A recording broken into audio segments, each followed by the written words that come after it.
Hiya, welcome to Win or Lose, and today we're going to talk about why power gamers can be absolutely amazing people to play out games with.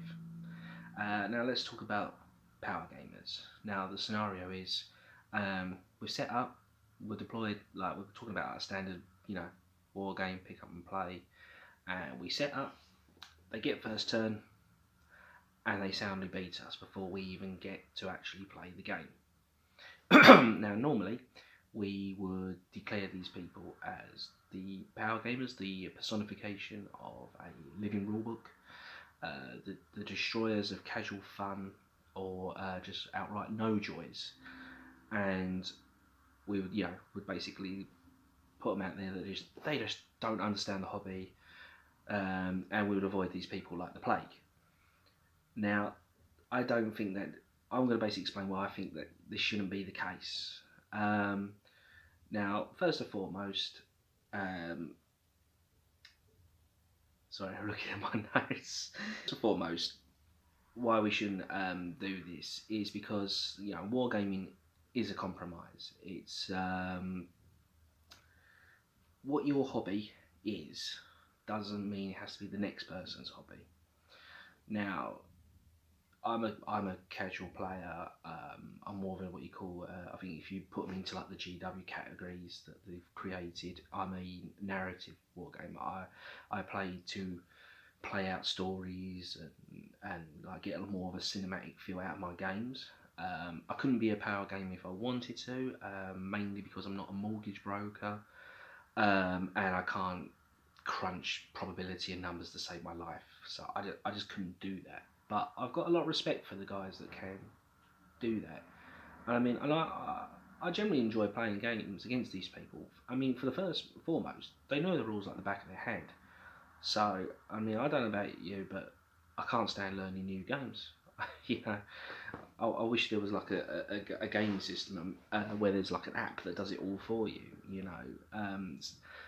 So someone who can lead the game and just you can just switch off and just worry about moving where you want to move and attacking what you want to attack and not worry about all the little finickies of the rule set.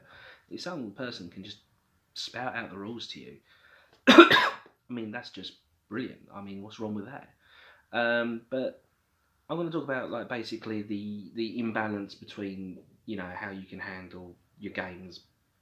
So one of the things I think you should always do when you play against someone is be a bit open about how you play your games. Let the person be aware. Don't if or if this guy's got a reputation, or guy or girl's got a reputation of being, a power gamer. Don't start setting up and being like, oh yeah, I know what I'm doing. Yeah, my army's great, because you're gonna get soundly pummeled. I mean, don't be a bit open and honest. Say, look, sorry, mate. Well, not sorry. Don't apologise for being who you are, but say, look, I'm a casual army gamer. This army is just what I like. The pretty models. That's what I do. Is there a kind of way we can play this game, like a scenario where you can still have your, a tactical challenge, and I still get to have a good game, and a fair chance against you. And when you say that, I mean, all you're doing is stoking, for yourself to be a bit humble, you're stoking this person's ego a bit. So they're going to oblige, yeah. And because their knowledge of the rules is so good, they will generally be able to construct a scenario off the top of their head better than any narrative wargamer could ever hope for. And between the two, now you've got a game you can all enjoy. I mean, and that's what this video is about, really. I mean, even though the title is Power Gamers Are Awesome, it's about appreciating what everyone's hobby is about for them. Some people are just painters, and the only reason they bring their models on the tabletop is to see what their armies look like as a cohesive whole on a really nice battlefield against another person to take photos, So, but I mean, that doesn't mean, we should just thrash them at the game, Some people like me, I say, are casuals and narrative war gamers. I can, when I play games, I care so little for winning. I couldn't win if I wanted to. Anyone who knows me, I lose all the time. And that's because I just don't care for. I'm just not that bothered about winning. That's the thing. It's just nice to play the game, meet, have a chat while you and being social while pushing the models around.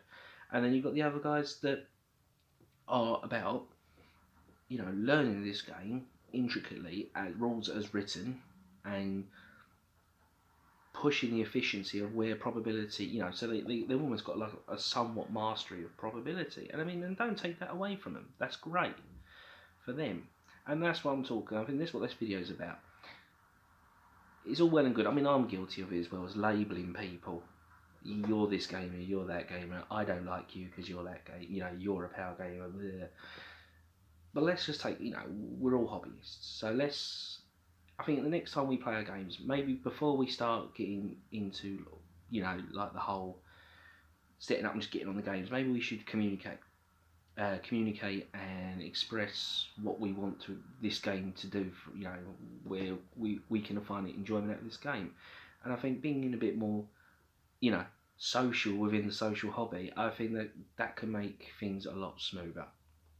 So a bit of a ramble vid, and but it's just something I see around that seems to be a bit of a problem in my local gaming community, and it causes somewhat segregation. And I think if we approach this a little bit differently, we can, instead of labelling who's wrong or right, if we can appreciate everyone's middle ground, then I think we can make things better.